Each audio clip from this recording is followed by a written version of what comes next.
अब ये आज आप देखोगे ग्रिजली विद्यालय ने भी जो अगर रखा है, ये इवेंट को ऑर्गेनाइज किए हैं, तो ये स्पेसिफिकली मेंशन किया गया था कि जो बच्चे 10th बोर्ड एग्जाम दिया गया, इसमें 9th को नहीं बुलाया गया, 8th को नहीं बुलाया गया, 12th को नहीं बुलाया गया, 11th को नहीं बुलाया गया, इसलिए क्योंकि ये जो है 10 टू 11 का जो ट्रांजिशन फेज है, ये पहला स्टेप होता है।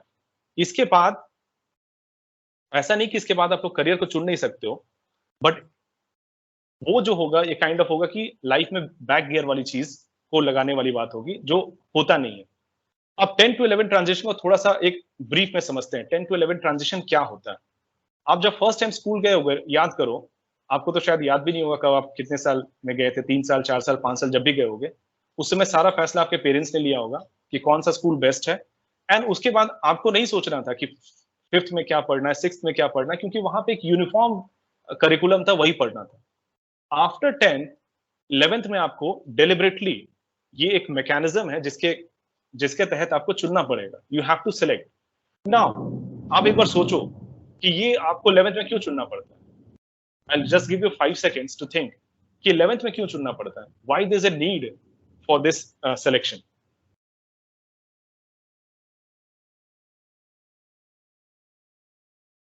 Okay, so what I feel ये जरूरत क्यों है? दो वजह है इसके, दो चीजें हैं। बिकॉज आप सब, चाहे वो जिस भी स्कूल से पढ़े हो, जितना भी परसेंटेज आपके आए हो, पहले भी कहा था कि आप यूनिक हो, तो आप एक नेशनल एसेट हो। अब अगर आप नेशनल एसेट हैं, तो इसके लिए इंपॉर्टेंट क्या है?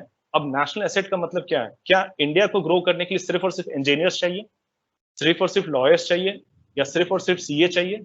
नहीं, उन्हें मिक्स ऑफ प्रोफेशनल्स चाहिए, जो आर्ट्स में भी हो, स्पोर्ट्स में भी हो, इंजीनियरिंग में भी हो, मेडिकल में भी हो, एडमिनिस्ट्रेशन में भी, हर जगह हो।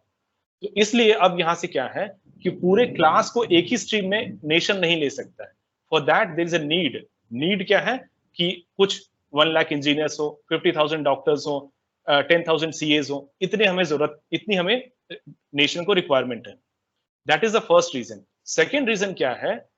इसलिए हमें इस ट्रांजिशन को जाते हैं बिकॉज ये पॉइंट होता है जहां पे एक मौका देता है आपको कि आपने अभी तक की लाइफ में अपने आपने आपको जो कुछ भी अच्छा लगा हो, चाहे वो फिर से अगेन बोलते हैं स्पोर्ट्स हो, फाइन आर्ट्स हो, जो भी हो, जो कुछ भी अच्छा लगा हो, उसको अब रिकॉल करें, उसमें further in depth, in deep में जाएं, एंड फाइनल कॉल लें कि वेदर इट इज साइंस और मैथ्स और आर्ट्स, चाहे जो भी करियर हो।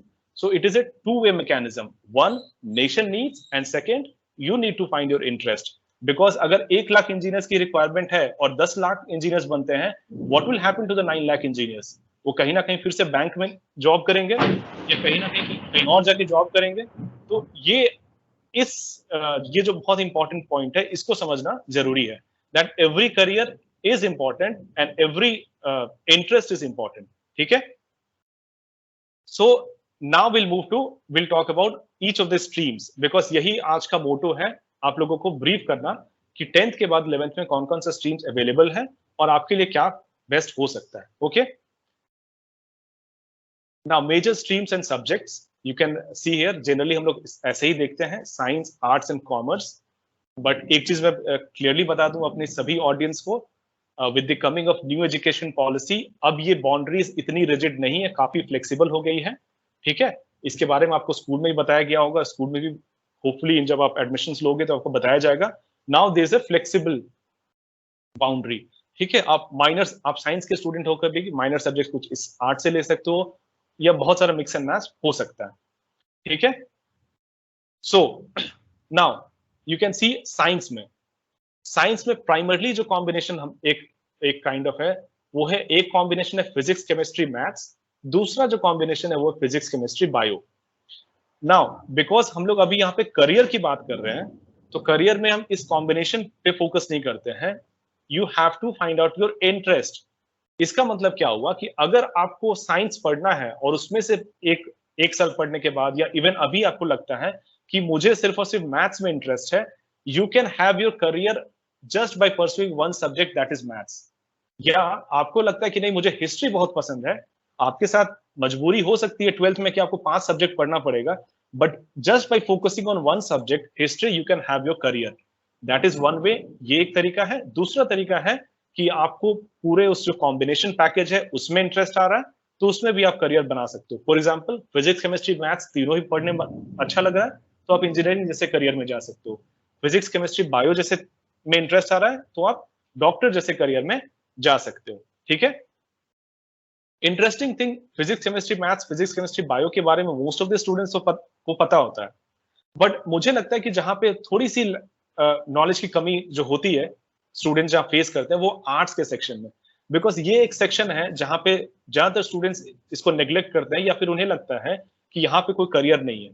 But let me tell you, चाहे वो कोई भी करियर हो, ज्योग्राफी की बात हो, 21st सेंचुरी में one of the most in demand careers अगर कोई है तो वो है ज्योग्राफी है। अभी जैसे मैंने बात किया साइकोलॉजी की, बिकॉज अभी जैसे एग्जांपल दिया निमहांस का कि 19 टू 29 इयर्स के एज में क्लोज टू 25% जो है लोग वो कहीं ना कहीं किसी मेंटल प्रॉब्लम से जूझ रहे हैं, और बिकॉज वर्क प्रेशर बढ़ने वाला है, बिकॉज बहुत सारी चीजें हो रही है, उसकी वजह से क्या होगा, साइकोलॉजिस्ट की भी रोल बढ़ेगी। तो व्हाट आई एम सेइंग कि ईच ऑफ दिस, चाहे वो अकाउंटेंसी हो, इकोनॉमिक्स, अभी हम लोग देखेंगे धीरे धीरे, हर एक सब्जेक्ट से बहुत अच्छे करियर्स मुमकिन है, पॉसिबल है। The first thing you know कि आपको क्या पढ़ने में इंटरेस्ट है। Okay, now before we move to the next part, अब हम लोग क्या करेंगे, individually science arts and commerce को देखेंगे। ठीक है, जब हम लोग इंडिविजुअली देखेंगे तो इसमें एक फ्लो मेंटेन करेंगे। फर्स्ट, कि आपको कैसे पता चलेगा कि आप साइंस के लिए या आर्ट्स के लिए सुटेबल हो। अगर आपको ये पता चल गया कि आप उसके लिए सुटेबल हो, देन उससे रिलेटेड क्या क्या करियर्स है उसको हम लोग डिस्कस करेंगे। ठीक है, द फर्स्ट पार्ट साइंस, जो बहुतों का अभी इन डिमांड होगा, मुझे साइंस लेना है, साइंस लेना है, साइंस लेना है। सो लेट अस सी कि आप लोग कैसे इसको आइडेंटिफाई करोगे। ठीक है,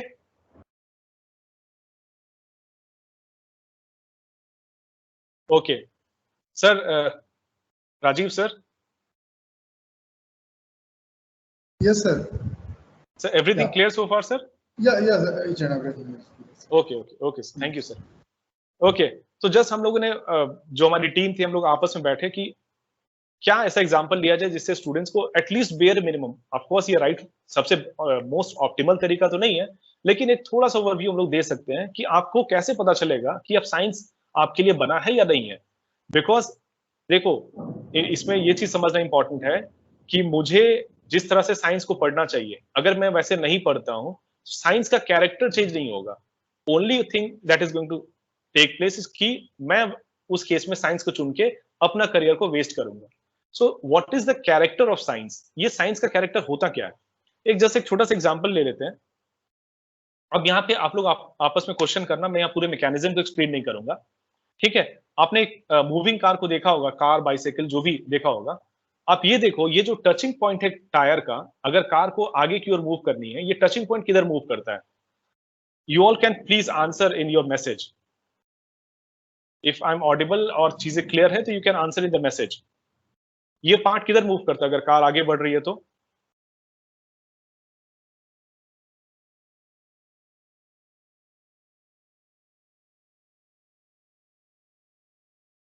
sir students can answer, right sir? Yes, sir, it's allowed. Okay sir, Someone is written backward. Okay okay, अब बैकवर्ड है। अब जस्ट अपने आप से क्वेश्चन करो कि क्या आपके अंदर ये ऐसा कभी क्यूरियोसिटी जगा, मतलब ये क्यूरियोसिटी आई कि अगर ये टायर का ये पॉइंट पीछे जा रहा है, फिर कार आगे कैसे मूव कर रही है? मैं यहाँ पे डिस्कस नहीं करूंगा एक एक चीज को। आइडिया है कि इस तरह के क्वेश्चंस आपके दिमाग में, अगर आप साइंस लेते हो, फिर वो बायो का कॉम्बिनेशन हो या मैथ्स का कॉम्बिनेशन, डजंट मैटर, बट इस तरह के क्यूरियोसिटीज आपके अंदर आनी चाहिए। बिकॉज अब याद करो, आइंस्टाइन का हम लोग एग्जाम्पल देते हैं। आइंस्टाइन के पास, उनके घर वालों के पास, पेरेंट्स के पास एक मैग्नेटिक कॉम्पस था, and it was that single device जो आइंस्टाइन को साइंस के प्रति, उसको मतलब काइंड ऑफ रुचि जगा दिया, and he became one of the greatest scientist. तो ये जो छोटे छोटे फिनोमिना आपके आसपास हो रहे हैं, क्या ये उत्सुकता जगाता है आपके अंदर, एक इंटरेस्ट जगाता है कि आप जानो ऐसा क्यों होता है? तो ये टायर का जो पॉइंट है, ये पीछे जा रहा है, but still car is moving backwards. Why? मैं हिंट जस्ट दूंगा। जस्ट रिमेंबर, आपने 6 to 10 में कई बार न्यूटन्स लॉ ऑफ मोशन पढ़ा होगा, इससे इसको कोरिलेट करना। ठीक है, एंड अब मैं ऐसा क्यों कह रहा हूं कि अगर इस तरह का चीजें आपके दिमाग में आता है तो अब साइंस आपके लिए मोस्ट ऑप्टिमल स्ट्रीम है। अगर नहीं आता है, then you need to rethink, या फिर ये चीज सुनने के बाद एक इंटरेस्ट जगा कि हाँ ये चीज तो मुझे देखना चाहिए था, एंड आप वापस जाते हो बुक वो पढ़ते हो, it means you have some sort of interest. आपको लगता है क्या बकवास है, कार किधर भी मूव करे क्या फर्क पड़ता है। ठीक है, अगर ऐसा आपका आपका एटीट्यूड है, देन अगेन साइंस में not be the right stream for you. ठीक है। सेकेंड, अभी गर्मी का टाइम में हम लोग सब रेफ्रिजरेटर से वाटर बॉटल या कोल्ड ड्रिंक निकालते हैं। जैसे निकालते हैं हम लोग देखते हैं बाहर में पानी, जब पानी आ जाता है बॉटल के बाहर में। ऐसा क्यों होता है? कभी आपने सोचा है ऐसा? आइडिया हम ये जगाना चाह रहे हैं कि क्या कोई भी फिनोमिना जो आपके आसपास हो रही है, ठीक है, इसके पीछे कभी वाई आया है, वाई जेड, एक आंसर ढूंढने की एक प्रवृत्ति आई है आपके अंदर? ये पानी कहां से आता है? क्या आपने सैचुरेशन पॉइंट जैसे कॉन्सेप्ट को पढ़ा है, एटमॉस्फेयर में कंडेंसेशन को पढ़ा है और उससे कोरिलेट किया है फिजिकल चीजों को? बिकॉज साइंस अल्टीमेटली बुकिश नहीं हो सकता है। हम लोग आप देखेंगे फ्यूचर में भी जो करियर्स आएंगे, साइंस बहुत ही प्रैक्टिकल सॉल्यूशंस है। आप जहां भी काम करो, चाहे वो स्पेस फील्ड में काम करो या फिर मेडिकल लाइन में काम करो, कोर इंजीनियरिंग, हार्डकोर इंजीनियरिंग में काम करो, science is all about identifying the physical problems, जो प्रैक्टिकल प्रॉब्लम्स है उसको आइडेंटिफाई करना और उसका सोल्यूशन निकालना। ठीक है। उसी तरह से एक जो चीज डिवाइस है जो आप सबने देखा होगा, बीपी मशीन, इसमें दो फिगर्स होता है जनरली, जो एक स्टैंडर्ड है 120/80। क्या आपके अंदर कभी आया कि 120/80 टू फिगर्स क्यों होता है? और ये दो फिगर्स का मतलब क्या है? उसमें हमारे हार्ट में क्या ऐसा हो रहा होगा? इसके अलावा कुछ जो इमर्जिंग चीजें हैं, जैसे कि वर्चुअल रियलिटी, क्या आपके अंदर ऐसा लगा कि चलो वर्चुअल रियलिटी फर्स्ट टाइम सुना तो एक लगा कि नहीं, I need to search a bit about this, हमको वर्चुअल रियलिटी के बारे में और जानना है, इस तरह की क्यूरियोसिटी है? ये पहला साइन होगा कि साइंस आपके लिए सुटेबल स्ट्रीम है। नाउ, जैसे हमने कहा कि मार्केट में डिमांड सप्लाई होता है, तो अगर साइंस आपसे ये डिमांड करती है कि आपके अंदर इस तरह की क्यूरियोसिटी हो, then what are the careers that science will offer to you? ठीक है। I hope I'm clear to you all right till now. Okay.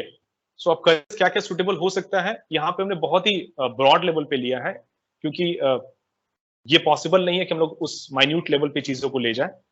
ठीक है। तो पीसीएम, अगर आप मैथ्स का कॉम्बिनेशन लेते हो तो क्या कर सकते हैं? Engineering which is B Tech. अब मैंने जनरल इसलिए कहा क्योंकि इवन इन इंजीनियरिंग कम से कम 20 से ज्यादा ब्रांचेस हैं, तो हम लोग वहां पे उतना माइन्यूट लेवल पे नहीं जा सकते हैं। First is BTech. सेकेंड में किसी को, सपोज करो, अभी हम लोग देखेंगे थोड़ी देर के बाद इंटरेस्ट और एकेडमिक्स को कैसे मर्ज करते हैं। अब आपको क्या है ना कि ड्राइंग में बहुत इंटरेस्ट है, डिजाइन में बहुत इंटरेस्ट है, आपको लगता है कि अब किसी आपका घर बन रहा हो तो आप तुरंत उसमें जुड़ जाते हो कि चलो मैं इसका डिजाइन खुद करता हूँ, या कुछ भी हो रहा हो ऐसा तो उसका डिजाइन मैं खुद करता हूँ, और आपको मैथ्स में इंटरेस्ट है, तो इन दोनों के कॉम्बिनेशन के एक बहुत अच्छा करियर क्या हो सकता है? B arch. ठीक है, दैट इज आर्किटेक्चर में। एनडीए, अब एक जनरल एनडीए से रिलेटेड मैं एक छोटा सा एक कह सकते हैं कि फॉल्स नोशन है लोगों में, उसको मैं थोड़ा सा जस्ट यहाँ पे ये करूंगा। एनडीए में जनरली ये होता है, जनरली कुछ लोग ऐसा होता है कि मुझे सिर्फ स्पोर्ट्स में इंटरेस्ट है और पढ़ने लिखने में कोई खास इंटरेस्ट नहीं है, तो एनडीए के लिए सोचते हैं कि एनडीए में चले जाते हैं। But I tell you, if you are going for an officer in army, पढ़ाई आपके साथ हमेशा रहेगा, वो आपको कभी पीछे साथ नहीं छोड़ने वाला है। सो ये सोच के मत जाना कि आप जस्ट फिजिकली बहुत अच्छे हो तो आप एनडीए आपके लिए मोस्ट सुटेबल है। ठीक है, तो पीसीएम के कॉम्बिनेशन के लिए एनडीए हो सकता है। अभी बहुत सारे डिप्लोमाज आ गए हैं which is like a junior engineers, वो भी आप कर सकते हो। अगर आप बीटेक या जेई जैसे एग्जाम को नहीं निकाल पाते हो तो डिप्लोमा जैसी चीजों में आप जा सकते हो। अगर आपको किसी, जैसे अभी बताया कि बहुत ही डीप लेवल पे चीजों को पढ़ने का इंटरेस्ट है, या फिर मार्स जैसी मूवी देखने के बाद इसरो जैसे इंस्टीट्यूशन में काम करने का इंटरेस्ट है, या फिर अभी जो नई न्यू इमर्जिंग टेक्नोलॉजीज आप सुनते हो, नैनो टेक्नोलॉजी है या जो भी इमर्जिंग फील्ड है, उसमें अगर आप रिसर्च करना चाहते हो तो ये सब कुछ इंपॉर्टेंट इंस्टीट्यूशन है जो पीसीएम कॉम्बिनेशन से पॉसिबल होगा। इसरो, सीएसआईआर, और उसी तरह से इमर्जिंग कुछ है जैसे कि एआई। इनफैक्ट जो डेटा कहती है बड़े बड़े इंस्टीट्यूशंस के, वो ये है कि आज आने वाले फ्यूचर में सबसे ज्यादा जो जॉब्स आने वाले हैं साइंस फील्ड में, वो इन इमर्जिंग करियर्स में आने वाले हैं। That is artificial intelligence, internet of things, nano technology, data science, cloud computing, इन सब में सबसे ज्यादा करियर्स आने वाले हैं। एंड मैंने लास्ट टाइम भी बोला था कि अगर आपको किसी स्पेसिफिक में भी स्पेसिफिक सब्जेक्ट में इंटरेस्ट है तो उससे रिलेटेड एक करियर हो सकता है, विच इज सपोज मैथ्स में अगर इंटरेस्ट है तो स्टैटिस्टिशियन बन सकते हो, ISI जैसे इंस्टीट्यूशन में, that is Indian statistical institution जैसे, जो कि इंडिया की मोस्ट रिनाउंड इंस्टीट्यूशन है, वहां पे आप जाके सिर्फ मैथ्स को परस्यू करके उसमें करियर बना सकते हो। ठीक है, अब कुछ एक, अगर आपको बायो में इंटरेस्ट है, उस केस में हम क्या करेंगे, एमबीबीएस बताने की जरूरत नहीं है, जस्ट क्विकली यहाँ पे चले जाते हैं। एमबीबीएस है, बीडीएस मींस डेंटल। आयुष का मतलब है कि अगर आपको होम्योपैथी, योगा, आयुर्वेद, इन सब चीजों में इंटरेस्ट है तो इसमें भी आप मेडिकल लाइन में आप आगे जा सकते हैं। अगर आपको एनिमल्स का डॉक्टर्स, वेटनरी सर्विसेज में जाना, वहां जा सकते हो। कुछ यूनिक जो सर्विसेज हैं जिसके बारे में जनरली आप लोगों को शायद नहीं पता होगा, जैसे कि ऑपरेशन थिएटर टेक्नीशियन भी बन सकते हैं। इसमें भी बीएससी होता है या डिप्लोमा होता है, उसके थ्रू से विदाउट, मतलब आप प्रॉपर डॉक्टर नहीं बन सकते हैं या नहीं बनना चाहते हैं तो स्टिल मेडिकल लाइन में ये सब करियर्स आप बना सकते हैं। ठीक है, फिर पैरामेडिकल कोर्सेस हैं जो कि इंडिया में अगेन बहुत ज्यादा इमर्जिंग है। अगर अभी आपने डॉक्टर देवी शेट्टी का एक इंटरव्यू था कोलकाता में, अगर आपने वहां पे देखा होगा, तो इंडिया में बहुत ज्यादा जो मतलब उसकी रिक्वायरमेंट है वो ये पैरामेडिकल की है, नर्सेस की है। नाउ फिजियोथेरेपी अगेन बहुत ज्यादा हाई डिमांड में है। व्हाई? बिकॉज स्पोर्ट्स इंडिया में ग्रो कर रहा है। As soon as sports grows, आपकी फिजियोथेरेपिस्ट की रिक्वायरमेंट बहुत ज्यादा बढ़ जाती है। ठीक है, and here also you have emerging fields जिसके बारे में हम लोग एक दो फील्ड्स को देखेंगे। ठीक है, if you have any doubt so far you can keep writing in the message section, we'll take up at the end.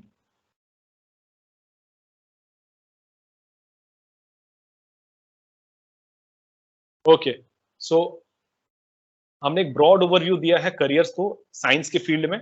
Now will move to हम लोग एक एक्टिविटी करेंगे। ठीक है,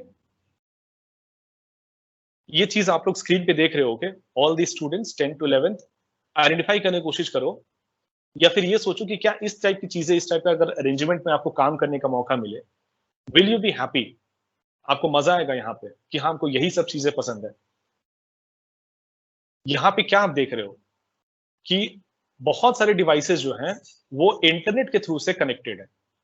ठीक है, अगर इस टाइप का मतलब ऐसा हो जहां पे आपको कंप्यूटर साइंस में इंटरेस्ट हो, चीजों को मैकेनाइज करने में इंटरेस्ट हो, तो फिर यानी कि स्मार्ट टेक्नोलॉजीज देने में इंटरेस्ट हो, तो इसके पीछे का जो इंसान होगा वो कौन होगा, और इससे जुड़ा हुआ आपके लिए कौन सा करियर होगा। जस्ट सोचो क्या करियर इमर्ज करके आएगा आपके सामने। वो ये है IoT, that is internet of things engineer. ठीक है, अब देखो इसमें होता क्या है, आपको जस्ट छोटा सा चीज मैंने बताया ना, इंटरनेट ऑफ थिंग्स इंजीनियर ऐसा कुछ होता है, शायद आपने सोचा भी नहीं होगा। आप बहुत एक जनरल सोचा होगा एट बेस्ट इंजीनियर्स, उसमें ज्यादा बहुत ज्यादा कंप्यूटर साइंस इंजीनियर, बट इस लेवल तक आप स्पेसिफिक हो सकते हो कि मुझे इंटरनेट ऑफ थिंग्स में मास्टर्स या बैचलर्स करना है। इस लेवल तक आप स्पेसिफिक हो सकते हो। ठीक है, जैसे फॉर एग्जांपल अगर आपको लगता है कि चीजों को ऑटोमेट करना है, जब तक हम घर पहुंचे तब तक मैं चाहता हूं कि मेरा जो ओवन है वो मेरे लिए खाना बना दे। आपके पास एक स्मार्ट वॉच हो, उससे आपने एक सिग्नल, एक कमांड दे दिया, उसके जो घर की डिवाइसेस है, एसी जो है तब तक आपके रूम को कूल करके रख दे। आप ऐसी डिवाइसेस को बनाना चाहते हैं, खुद उसका हिस्सा बनना चाहते हैं, तो इस तरह का करियर आपके लिए एक सुटेबल करियर हो सकता है। ठीक है ना, इसमें हम लोग ज्यादा इन डेप्थ में नहीं जाएंगे, बट यहाँ पे जस्ट कहने का इंटेंशन ये है कि आपके पास जो भी कॉम्बिनेशन है इंटरेस्ट का, उससे मिलता जुलता हुआ आप एक करियर उसमें ढूंढ सकते हो। जैसे कि मैथ्स एंड टेक्नोलॉजी के लिए हमने इंजीनियर बताया, अभी जस्ट हमने बताया था बी आर्क, यानी मैथ्स और डिजाइन से मिलेगा तो बी आर्क होगा, आर्किटेक्चर। वेबसाइट डिजाइन आप कर सकते हो।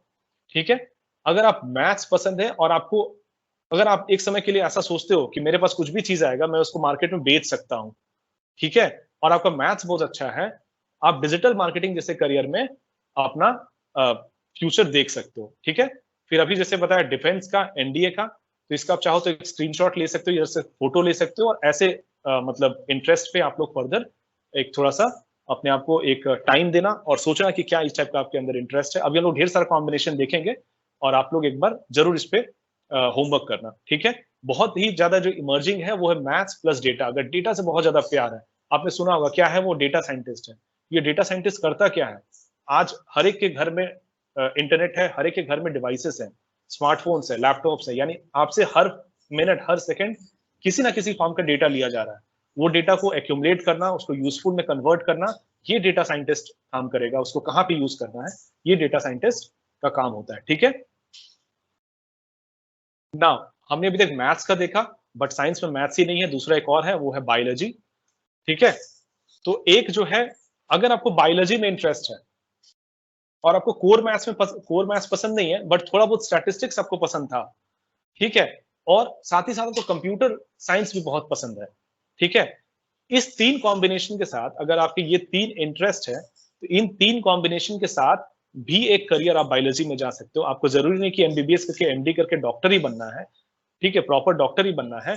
आप इन तीनों के साथ एक करियर बना सकते हो, विच इज बायो इन्फॉर्मेटिक्स। ठीक है, अभी जो बहुत ही अच्छा एक, इसलिए हम लोगों ने एग्जाम्पल इसको लिया है कि अभी कोविड का टाइम था, तो आपने देखा होगा कि बहुत ही कम समय में आपको एक वैक्सीन देना था, डॉक्टर्स को, डॉक्टर कम्युनिटी को वैक्सीन देनी थी। और ये वैक्सीन में क्या था कि ये जो वायरस था बड़ा ही मतलब एक हाइड एंड सीक वाला गेम चल रहा था। आप एक वैक्सीन बनाओ, वो अपना तुरंत जीनोम चेंज कर देती है, फिर दूसरा बनाओ, फिर चेंज कर रही थी। तो इसलिए ऐसे, बिकॉज आपने ये चीज समझ गया, आप समझ में आ गया कि अब इस तरह के डिमांड जो है बढ़ने वाले हैं, इसलिए आपको क्या है, वैसे केस में बायो इन्फॉर्मेटिक्स का केस, मतलब जो करियर होगा बहुत ज्यादा हाई होगा, बिकॉज आपको क्या करना पड़ेगा, ये जितने भी जीनोम सीक्वेंसिंग वगैरह है उसका एक डेटा बनाना पड़ेगा, उससे रिलेटेड सॉफ्टवेयर बनाने पड़ेंगे, तो ये कॉम्बिनेशन आपको करियर दे सकता है। ठीक है, सिमिलरली यहाँ पे इसका भी आप लोग एक फोटो ले सकते हो, या फिर आप बाद में हमारे साथ जब डिस्कस करोगे तो वहां हम लोग एक्सप्लेन करेंगे कि किस तरह से क्या आपका कॉम्बिनेशन बैठ सकता है। बट जस्ट थोड़े समय के लिए, जैसे बहुतों से भी हम लोग बात करते हैं ना, तो ये बोलते हैं सर बायोलॉजी में पता नहीं इंटरेस्ट है कि नहीं, बट मार्क्स अच्छे आ जाते हैं। ठीक है, तो चलो कोई बात नहीं, आपके थोड़े बहुत मार्क्स आते होंगे तो शायद थोड़े बहुत इंटरेस्ट होंगे, बहुत अच्छा इंटरेस्ट नहीं होगा, और थोड़ा बहुत आपको हो सकता है कि टेक्नोलॉजी में इंटरेस्ट हो, थोड़ा बहुत हो सकता है एनिमल्स में इंटरेस्ट हो, थोड़ा बहुत हो सकता है लॉ में इंटरेस्ट हो। एक बड़ा ही इंटरेस्टिंग सा एक यहाँ पे है, I ask my friend Anurag to share a link of the webinar. हम लोगों ने हाल फिलहाल में एक वेबिनार किया था जिसमें एक डॉक्टर आए थे, डॉक्टर पंकज त्रिपाठी, जो जिसका लिंक हमने ग्रिजली के साथ भी शेयर किया था, तो ग्रिजली के स्टूडेंट्स भी उसको अटेंड किए थे होपफुली। तो उन्होंने एक बहुत इंटरेस्टिंग सा करियर बताया था, इट इज फॉरेंसिक साइंस। यानी कि आपको अगर बायोलॉजी में इंटरेस्ट है और लॉ में भी इंटरेस्ट है, तो फॉरेंसिक साइंस जैसे करियर को भी बना सकते हो। जरूरी नहीं कि आप डॉक्टर ही बनो, आप फॉरेंसिक साइंस को भी बना सकते हो। इसका मतलब क्या होता है कि बहुत सारे आप देखते हो कि बहुत सारे अभी क्रिमिनल एक्टिविटीज बढ़ रहे हैं, ठीक है, उस केस में सुप्रीम कोर्ट्स को, एडमिनिस्ट्रेशन को ऐसे एक्सपर्ट चाहिए जिसके पास लॉ का भी आइडिया हो और बायो का भी आइडिया हो। उस केस में फॉरेंसिक साइंस का एक करियर हो सकता है। अभी जस्ट जो लिंक शेयर किया गया, जब भी आपको टाइम मिले आफ्टर दिस वेबिनार, ये पूरा आप वेबिनार देख सकते हो। इसमें डॉक्टर पंकज त्रिपाठी बहुत ही क्लियर, बहुत ही अच्छे तरीके से पूरे मेडिकल लाइन को उन्होंने एक्सप्लेन किया है। ठीक है, सिमिलरली अदर इंटरेस्ट भी है, जैसे हमने बताया कि आपको बायोलॉजी में इंटरेस्ट है, फिजिक्स में इंटरेस्ट है, केमिस्ट्री में इंटरेस्ट है, जो भी कॉम्बिनेशन बैठता है, हर कॉम्बिनेशन के लिए कोई ना कोई एक करियर आपके सामने हो सकता है। अगर बायो फिजिक्स केमिस्ट्री में इंटरेस्ट है, मैथ्स में कोई इंटरेस्ट नहीं है, बायो फिजिक्स बायो केमिस्ट, अब ये बायो केमिस्ट का कहाँ पे रोल आता है, सोचो आप लोग, आज के टाइम में मेडिकल इंडस्ट्री में, फार्मास्यूटिकल इंडस्ट्री में, ठीक है, क्योंकि उन्हें यही दो लोगों की रिक्वायरमेंट है, जो बायोलॉजी को भी समझे, और बिकॉज मेडिसिन क्या है, कोई ना कोई केमिकल से बना होता है, तो केमिस्ट्री का भी इंफॉर्मेशन उसके पास होना चाहिए। ठीक है, बायोलॉजी प्लस एक हमने अभी बताया डेटा। अभी जो आप लोग बहुत सारे एप्लीकेशंस यूज कर रहे होंगे, अपोलो फार्मेसी का, 1mg का, या जिसका भी होगा, तो वो सब क्या कर रही है, कहीं ना कहीं किसी ना किसी टाइम पर डेटा ले रही है। तो ये सिंप्लीफाइड वर्जन है बायोडेटा में। उस डेटा को और भी यूज कर सकते हैं रिसर्च वगैरह में, तो रिसर्च में भी एक करियर आ सकता है, विच इज बायोडेटा साइंस। ठीक है,